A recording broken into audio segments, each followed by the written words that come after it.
Hi, my name is Nur Ashikin binti Amaruddin, metric number 263417.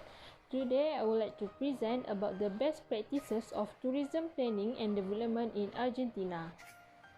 According to the topic given, I will explain about Argentina, the tourism industry in Argentina, tourism planning and development in Argentina in terms of the new tourism development plan and natural tourism, which is ecotourism, and the last one is conclusion. First of all, Argentina is a country in the southern half of South America, which is cover an area of 2,780,400 kilometers, that making it the largest Spanish-speaking nation in the world by area. The neighbors countries of Argentina are included Bolivia, Brazil, Chile, Paraguay, and Uruguay. The government of Argentina is a republic where the president is the chief of state and head of government. This country also is a federal state subdivided into 23 provinces and one autonomous city which is the federal capital and largest city of the nation, which is Buenos Aires.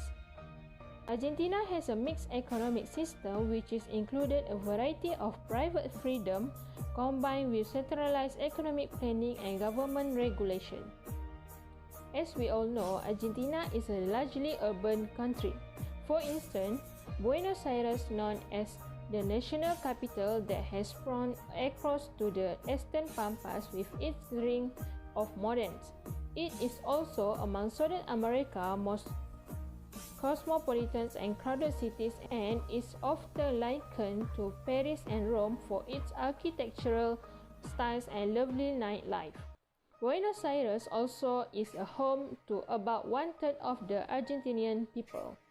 These industries has drawn colonies from Italy, Spain, and numerous other countries. Next is tourism industry in Argentina. Travel and tourism to the United States is part of Argentinian life and is expected to grow in the coming years. Argentina travel to the United States has grown by double-digit number during the past years, that reaching more than 1 million travelers and US 4.8 billion for the total expenditures. It shows that travel and tourism in Argentina are making a crucial contribution to the national economic and is a powerful pulse toward territorial development that gives the ability to generate decent work and wealth across the entire country. In addition, international tourist arrival to Argentina has almost doubled over the past decade, making the country the most visited destination in South America, with international tourism accounting for over US $5 billion a year in exports.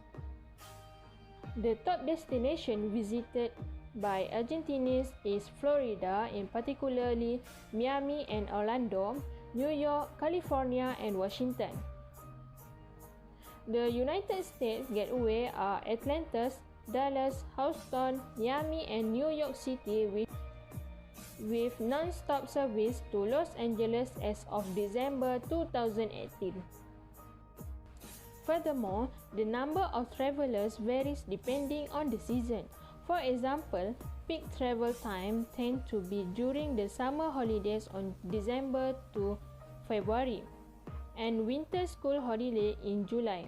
But some of the travelers also choose to travel during the week of 21st September, as many children receive a spring holiday in addition to their other time off. As we can see, there are many reasons why Argentina is a top destination for tourists, since it is a land of natural and man-made wonders. For instance, Argentina has the largest waterfall, the highest peak in the Americas, and some of the most extraordinary scenery that travelers will find anywhere. So, this is due not only to the country's available natural and cultural resources, but also due to the correct policies and the political support awarded to the sector at the highest level. This is also was evident in 2010 when the president created the first Ministry of Tourism in Argentina and accepted the open letter. Next, tourism planning and development in Argentina. The government of Argentina has developed a new tourism development plan for the period between 2016 and 2019. The main goal is to boost domestic as well as international tourism. The initiative will be coordinated on all levels of the national government through the Interministerial Committee for Tourism Facilitation and the Federal Tourism Council. According to this development plan, the minimum of 300,000 new jobs will be created by 2020 with a direct investment of 11.7 billion pesos. At the same time, the other aim of the new tourism development plan is to reposition Argentina as an important tourism player. The president of the Argentina Chamber of Tourism (CAT) stated that the plan confirmed that the industry is still part of the strategic government policy for the development of the regional economies and job creation. This plan also is connected with the first goals of Sustainable Development Goals (SDG), which is zero poverty.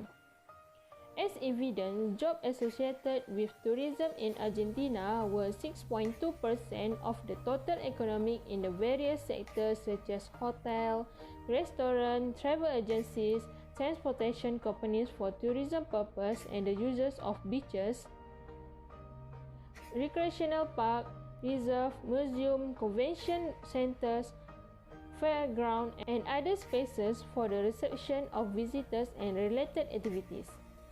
Besides that, natural tourism, including active and ecotourism in Argentina, was also one of the most developed tourism practices and one of the most in demand globally before the outbreak of COVID-19, with a growth rate 3 times higher than that of tourism generally according to the UNWTO.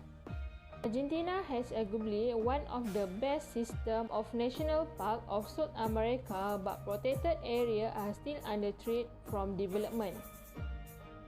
This situation has been helped by the introduction of a forest preservation law that prohibits reforestation.